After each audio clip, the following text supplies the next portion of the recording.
ಪ್ರಭು ಕ್ರಿಸ್ತರಲ್ಲಿ ಆತ್ಮೀಯ ಸಹೋದರ ಸಹೋದರಿಯರೇ, ತಪಸ್ಸು ಕಾಲದ 5ನೆಯ ಭಾನುವಾರ. ನೈತಿಕ ನೆಲೆ ಇದ್ದರೆ ಮಾತ್ರ ಇನ್ನೊಬ್ಬರ ತಪ್ಪನ್ನು ಗುರುತಿಸಬಹುದು. ಪ್ರಿಯರೇ, ಲೂಕನ ಶುಭ ಸಂದೇಶ ಅಧ್ಯಾಯ 5 ವಾಕ್ಯ 32 ಈ ರೀತಿ ಹೇಳುತ್ತೆ: ನಾನು ಬಂದಿರುವುದು ಧರ್ಮಿಷ್ಠರನ್ನು ಕರೆಯುವುದಕ್ಕಲ್ಲ, ಪಾಪಿಷ್ಠರನ್ನು ಕರೆಯುವುದಕ್ಕೆ ಎಂದು. ತಪ್ಪನ್ನು ಮಾಡದೇ ಇರುವ ಮನುಷ್ಯನಿಲ್ಲ. ನಡೆಯುವವನು ಎಡವಿ ಬೀಳುತ್ತಾನೆ.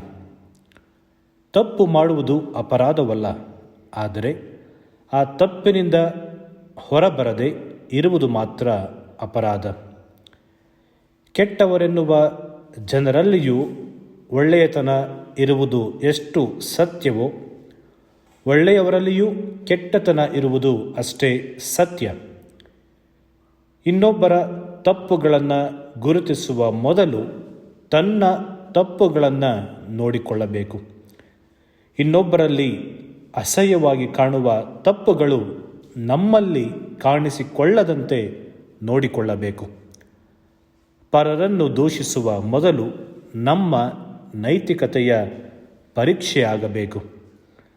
ಪರರನ್ನು ದೂಷಿಸುವ ಬದಲು ಪ್ರೀತಿಸುವ, ಕ್ಷಮಿಸುವ ಮನೋಭಾವ ನಮ್ಮಲ್ಲಿ ಮೂಡಲಿ ಎಂದು ಪ್ರಾರ್ಥಿಸೋಣ. ಇಂದಿನ ಮೊದಲನೆಯ ವಾಚನವನ್ನು ಪ್ರವಾದಿ ಯೆಶಾಯನ ಗ್ರಂಥದಿಂದ ಅಧ್ಯಾಯ 43 ನಾವು ಆಲಿಸುತ್ತೇವೆ. ಬ್ಯಾಬಿಲೋನಿಯದಲ್ಲಿ ಸೆರೆಯಾಳುಗಳಾಗಿದ್ದ ಇಸ್ರಾಯೇಲರನ್ನು ಪುನಃ ಜೆರುಸಲೇಮಿಗೆ ಹಿಂದಿರುಗಿ ಹೋಗಲು ಪರ್ಷಿಯಾದ ಅರಸ ಸೈರಸ್ ಕ್ರಿಸ್ತಪೂರ್ವ 538 ಅಪ್ಪಣೆ ನೀಡುತ್ತಾನೆ. ತಮ್ಮ ನಾಡಿಗೆ ಹಿಂದಿರುಗುವ ಸಂದರ್ಭದಲ್ಲಿ ಯೆಶಾಯ ಪ್ರವಾದಿಯು ದೇವರು ತಮ್ಮ ಪೂರ್ವಜರಿಗೆ ಮಾಡಿದ ಮಹತ್ ಕಾರ್ಯಗಳನ್ನು ನೆನಪಿಸುವುದನ್ನು ನಾವು ಈ ವಾಚನದಲ್ಲಿ ಆಲಿಸುತ್ತೇವೆ.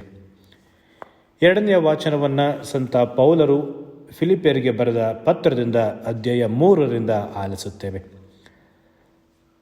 ಸಂತ ಪೌಲರು ಮನಪರಿವರ್ತನೆಯ ಮುನ್ನ ಒಬ್ಬ ಕಟ್ಟ ಯಹೂದ್ಯನಾಗಿದ್ದ ಹಾಗೂ ಮೋಶೆಯ ಕಾನೂನು ಕಟ್ಟಳೆಗಳನ್ನು ಪರಿಪಾಲಿಸುತ್ತಿದ್ದ.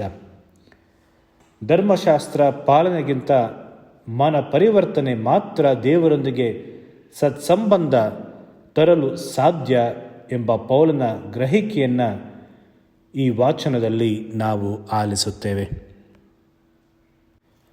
ಪ್ರಿಯರೇ, ಇಂದಿನ ಶುಭ ಸಂದೇಶವನ್ನು ಯೋಹಾನನ ಶುಭ ಸಂದೇಶ ಅಧ್ಯಾಯ 8 ವಾಕ್ಯ 1-11 ತನಕ ನಾವು ಆಲಿಸುತ್ತೇವೆ. ಇಂದಿನ ಶುಭ ಸಂದೇಶ ಕಾನೂನು ಮತ್ತು ಸಾಮಾಜಿಕ ನ್ಯಾಯವನ್ನು ಮುಖಾಮುಖಿ ಮಾಡಿದ ಅಪರೂಪದ ಸಂಗತಿಯಂತೆ ಕಾಣುತ್ತದೆ. ವ್ಯಭಿಚಾರದಲ್ಲಿ ಸಿಕ್ಕಿಬಿದ್ದ ಮಹಿಳೆಯನ್ನು ಯೇಸುವಿನ ಮುಂದೆ ನಿಲ್ಲಿಸಿ, ಬೋಧಕರೇ, ಈ ಮಹಿಳೆ ವ್ಯಭಿಚಾರ ಮಾಡುತ್ತಿದ್ದಾಗಲೇ ಸಿಕ್ಕಿಬಿದ್ದಳು, ಇಂಥವರನ್ನು ಕಲ್ಲೆಸೆದು ಕೊಲ್ಲಬೇಕೆಂದು ಮೋಶೆಯೇ ಆಜ್ಞೆಯನ್ನು ನೀಡಿದ್ದಾನೆ, ನಿಮ್ಮ ಅಭಿಪ್ರಾಯವೇನು ಎಂದು ಕೇಳುತ್ತಾರೆ. ಫರಿಸಾಯರ ನಿಜವಾದ ಕಾಳಜಿ ನ್ಯಾಯದ ಪ್ರಶ್ನೆಯಾಗಿರಲಿಲ್ಲ. ಒಂದು ವೇಳೆ ಅವರಿಗೆ ನ್ಯಾಯವೇ ಪ್ರಮುಖ ಪ್ರಶ್ನೆಯಾಗಿದ್ದರೆ ಯೇಸುವಿನ ಮುಂದೆ ಆ ಮಹಿಳೆಯನ್ನು ತಂದು ನಿಲ್ಲಿಸದೆ ಅವಳನ್ನು ನ್ಯಾಯಾಧೀಶರ ಮುಂದೆ ನಿಲ್ಲಿಸಬೇಕಾಗಿತ್ತು. ಯೇಸುವಿನ ಕಾಲದಲ್ಲಿ ರೋಮ್ ಸಾಮ್ರಾಜ್ಯದ ಯಹೂದ್ಯರನ್ನು ರೋಮನರು ಆಳುತ್ತಾ ಇದ್ದರು. ಮರಣದಂಡನೆಯನ್ನು ವಿಧಿಸುವ ಅಧಿಕಾರ ಯಹೂದ್ಯರಿಗೆ ಇರಲಿಲ್ಲ. ಯೇಸು ಒಬ್ಬ ಬೋಧಕರಾಗಿದ್ದರೆ ವಿನಃ ಕಾನೂನು ಉಲ್ಲಂಘನೆಯನ್ನು ಇತ್ಯರ್ಥ ಮಾಡುವ ಅಧಿಕಾರ ಅವರಿಗೆ ಇರಲಿಲ್ಲ. ಆದರೆ ಫರಿಸಾಯರು ಕಾನೂನಿನ ಪ್ರಶ್ನೆಯೊಂದನ್ನು ಯೇಸುವಿನ ಮುಂದೆ ತಂದು ಅವರನ್ನು ಇಕ್ಕಟ್ಟಿಗೆ ಸಿಲುಕಿಸಬೇಕು ಎಂಬ ಉದ್ದೇಶದಿಂದ ಬರುತ್ತಾರೆ. ಮೋಶೆಯ ಧರ್ಮಶಾಸ್ತ್ರದಂತೆ ಕ್ರಿಸ್ತ ಆಕೆಯನ್ನು ಶಿಕ್ಷಿಸಿ ಎಂದರೂ, ಶಿಕ್ಷಿಸಬೇಡಿ ಎಂದರೂ ಕಷ್ಟವಾಗ್ತಾಯಿತು. ಏನು ಹೇಳಿದರೂ ಪ್ರಭುತ್ವದ ಅಧಿಕಾರದ ವಿಷಯವನ್ನು ಕೈಗೆತ್ತಿಕೊಂಡ ಆರೋಪವನ್ನು ಯೇಸುಸ್ವಾಮಿ ಎದುರಿಸಬೇಕಿತ್ತು. ಆದರೆ ಯೇಸು ಇಡೀ ಸಂದರ್ಭವನ್ನು ಅತ್ಯಂತ ಸಂವೇದನಾಶೀಲತೆಯಿಂದ ನಿಭಾಯಿಸುವುದನ್ನು ನಾವು ನೋಡುತ್ತೇವೆ. ಫರಿಸಾಯರು ತಂದ ಈ ದೂರಿನ ಪ್ರಕಾರ ಮಹಿಳೆ ಮೀರಿದ ಧರ್ಮಶಾಸ್ತ್ರದ ನಿಯಮವಾದರೂ ಏನು? ಧರ್ಮಶಾಸ್ತ್ರ ಏನು ಹೇಳುತ್ತದೆ? ಯಾವನಾದರೂ ಪತ್ನಿಯೊಂದಿಗೆ ವ್ಯಭಿಚಾರ ಮಾಡಿದರೆ ಅವರಿಬ್ಬರಿಗೂ ಮರಣ ಶಿಕ್ಷೆಯಾಗಬೇಕು. ಯಾಜಕಕಾಂಡ ಅಧ್ಯಾಯ 20 ವಾಕ್ಯ 10. ಒಬ್ಬನು ಪರನ ಹೆಂಡತಿಯೊಂದಿಗೆ ವ್ಯಭಿಚಾರ ಮಾಡಿ ಸಿಕ್ಕಿಬಿದ್ದರೆ ಆ ಸ್ತ್ರೀ ಪುರುಷ ಇಬ್ಬರಿಗೂ ಮರಣ ಶಿಕ್ಷೆಯಾಗಬೇಕು. ಧರ್ಮೋಪದೇಶ ಕಾಂಡ ಅಧ್ಯಾಯ 22 ವಾಕ್ಯ 22. ಈ ಮಹಿಳೆ ವ್ಯಭಿಚಾರ ಮಾಡುತ್ತಿದ್ದಾಗಲೇ ಎಂದು ಫರಿಸಾಯರು ಆರೋಪಿಸುವಾಗ ಅವಳೊಂದಿಗೆ ಆ ಪುರುಷನು ಸಿಕ್ಕಿರಬೇಕಲ್ಲವೇ? ಕಾನೂನೇನೋ ಸರಿಯಾಗಿಯೇ ಇತ್ತು, ಆದರೆ ಅದರ ಅನುಷ್ಠಾನ ಮಾತ್ರ ಏಕಮುಖವಾಗಿತ್ತು. ಈ ಸಾಮಾಜಿಕ ಅನ್ಯಾಯವನ್ನು ಯೇಸು ಗಮನಿಸುತ್ತಾರೆ. ನಾವು ಇಲ್ಲಿ ಇನ್ನೊಂದು ಅಂಶವನ್ನು ಗಮನಿಸಬೇಕು. ಅನೇಕರು ಈ ಮಹಿಳೆಯ ಬಗ್ಗೆ ತಪ್ಪಾಗಿ ಗ್ರಹಿಸಿದ್ದಾರೆ. ಮಹಿಳೆ ವ್ಯಭಿಚಾರದಲ್ಲಿ ಸಿಕ್ಕಿಬಿದ್ದ ಆ ಮಹಿಳೆ ಯಾರು? ಅನೇಕರಲ್ಲಿರುವುದು ಆ ಮಹಿಳೆ ಮಗ್ದಲದ ಮರಿಯಳೆಂದು. ಶುಭ ಸಂದೇಶಗಳಲ್ಲಿ ಎಲ್ಲಿಯೂ ಮಗ್ದಲದ ಮರಿಯ ಒಬ್ಬ ವ್ಯಭಿಚಾರಿಣಿ ಎಂದು ಉಲ್ಲೇಖವಿಲ್ಲ. ಮಗ್ದಲದ ಮರಿಯಳ ಬಗ್ಗೆ ನಾವು ತಿಳಿದುಕೊಳ್ಳಬೇಕಾದ್ದು ಆಕೆ ವೇಶ್ಯೆಯಲ್ಲ, ವ್ಯಭಿಚಾರಣೆಯೂ ಅಲ್ಲ. ನೈತಿಕತೆಗೆ ಸಂಬಂಧಿಸಿದಂತೆ ಖಂಡಿತವಾಗಿಯೂ ಅವಳು ನಿರ್ದೋಷಿ.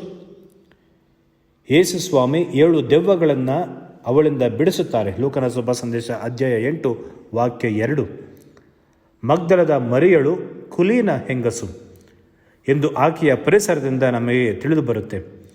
ಯೇಸು ಶಿಷ್ಯರೊಂದಿಗೆ ಬೋಧನಾ ಕಾರ್ಯದಲ್ಲಿ ತೊಡಗಿದ್ದಾಗ ಅವರೆಲ್ಲರಿಗೂ ಊಟದ ವ್ಯವಸ್ಥೆಯನ್ನು ಮಾಡುತ್ತಿದ್ದವರಲ್ಲಿ ಮಗ್ದಲದ ಮರಿಯಳು ಕೂಡ ಒಬ್ಬಳು. ಯೇಸು ಸ್ವಾಮಿ ಶಿಲುಬೆಯಾತನೆ ಅನುಭವಿಸುವಾಗ, ಕಲ್ವಾರಿ ಬೆಟ್ಟದ ಮೇಲೆ ಪ್ರಾಣವನ್ನು ಅರ್ಪಿಸುವಾಗ, ಅವರನ್ನು ಸಮಾಧಿ ಮಾಡುವಾಗ ಅವರ ಸನಿಹವಿದ್ದವಳು ಮಗ್ದಲದ ಮರಿಯ. ಅಂತಿಮವಾಗಿ ಪುನರುತ್ಥಾನದ ನಂತರ ಅವರ ದರ್ಶನ ಪಡೆದವಳು ಮಗ್ದಲದ ಮರಿಯ. ಯೋಹಾನನ ಶುಭ ಸಂದೇಶ ಅಧ್ಯಾಯ 20 ವಾಕ್ಯ 21. ಹಾಗಾಗಿ ಮಗ್ದಲದ ಮರಿಯ ಒಬ್ಬ ಧೈರ್ಯವಂತೆ, ಕ್ರಿಸ್ತನ ಹಿಂಬಾಲಕಿಯ ಹೊರತು ವ್ಯಭಿಚಾರಿಣಿಯಲ್ಲ ಎಂದು ನಾವು ತಿಳಿದುಕೊಳ್ಳಬೇಕು. ಪ್ರಿಯರೇ, ಈ ಶುಭ ಸಂದೇಶ ನಮಗೆ ನೀಡುವ ಸಂದೇಶ, ದೇವರು ಕರುಣಾಮಯಿ. ಅವರ ಕರುಣೆಯನ್ನು ಬೈಬಲಿನ ಪುಟಗಳಲ್ಲೂ ನಾವು ಕಾಣಬಹುದು. ದೇವರ ಪುತ್ರ ಕ್ರಿಸ್ತರೇ ದೇವರ ಕರುಣೆಯ ಪ್ರೀತಿಯ ಅವತಾರವಾಗಿದ್ದಾರೆ. ಕ್ರಿಸ್ತ ಈ ಜಗತ್ತಿಗೆ ಬಂದದ್ದು ದೇವರ ಪ್ರೀತಿ ಮತ್ತು ಕರುಣೆಯ ಸಂದೇಶವನ್ನು ಸಾರಲು. ತನ್ನನ್ನು ಪ್ರೀತಿಸುವವರೊಂದಿಗಷ್ಟೇ ಅಲ್ಲದೆ ತನ್ನನ್ನು ವಿರೋಧಿಸುವವರೊಂದಿಗೂ ಈ ಪ್ರೀತಿಯ ಮತ್ತು ಕರುಣೆಯ ಸಂದೇಶವನ್ನು ಹಂಚಿಕೊಂಡರು. ಉತ್ತಮನಾಗಲಿ ಪಾಪಿಯಾಗಲಿ ಅವರಿಗೆ ದೇವರ ಸಂದೇಶವನ್ನು ನೀಡಿದರು. ತಮ್ಮ ಬೋಧನೆಯ ಪ್ರತಿ ಮಾತಿನಲ್ಲೂ ಕರುಣೆಯನ್ನು ಪ್ರಕಟಪಡಿಸಿದರು. ನಮ್ಮ ಪಾಪಗಳಿಗಿಂತ ದೇವರ ಕರುಣೆ ದೊಡ್ಡದ್ದು ಎಂದು ಇಂದಿನ ಶುಭ ಸಂದೇಶ ನಮಗೆ ಸಾರಿ ಹೇಳುತ್ತಾ ಇದೆ.